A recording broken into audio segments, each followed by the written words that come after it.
हिरन और शिकारी। एक बार की बात है, एक जंगल में एक बहुत प्यारी सी छोटी सी हिरनी रहती थी। वह बहुत चंचल थी। वो एक जगह ज़्यादा दिन तक नहीं रहती थी। दूसरों हिरनों की तरह उसको झुंड में रहना बिल्कुल भी पसंद नहीं था। इसी कारण वो सारा दिन इधर उधर घूमती रहती थी। एक दिन वो हिरनी घूमते घूमते नदी किनारे आ पहुंची। उसने सोचा कि अब वो बहुत थक चुकी है, तो उसने सोचा कि अब वो थोड़ा पानी पीकर वही किनारे पर आराम कर ले।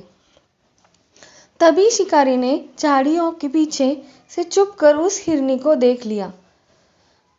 जैसे ही हिरनी ने शिकारी को देखा, वो बहुत बुरी तरह से डर गई थी। शिकारी को देखकर हिरनी वहां से भागना शुरू करती है। कुछ दूर जाने के बाद हिरनी को एक मकई का पेड़ दिखा। उसने सोचा कि इसके पहले शिकारी आकर मेरा शिकार कर ले, तो उससे पहले ही मुझे इस खेत में जाकर छुप जाना चाहिए और शिकारी मुझे देख नहीं पाएगा और मैं बच जाऊंगी। और इतना कहकर हिरन मकई के पेड़ के खेत में जा छुपी थी। मकई का पेड़ काफी घना था, जिसके कारण हिरनी वह आराम से जाकर छुपी हुई थी। शिकारी ने उसे बहुत खोजा, पर वो नहीं मिली। बहुत देर तक खोजने के बाद हिरनी नहीं मिली तो शिकारी बहुत थक चुका था।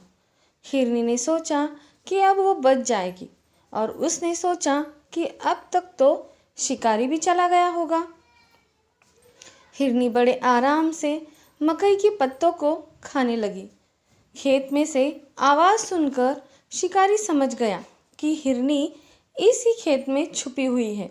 शिकारी बिना वक्त गंवाए हिरनी की तरफ अपना बाण चला दिया और वो बाण सीधा जाकर हिरनी को लगा। हिरनी ने सोचा कि जिसने मुझे शिकारी से छिपने के लिए जगह दी, जिसने मुझे सहारा दिया, उसी को मैं खाने लगी। हिरनी ने कहा, मैंने बहुत मूर्खता का काम किया है।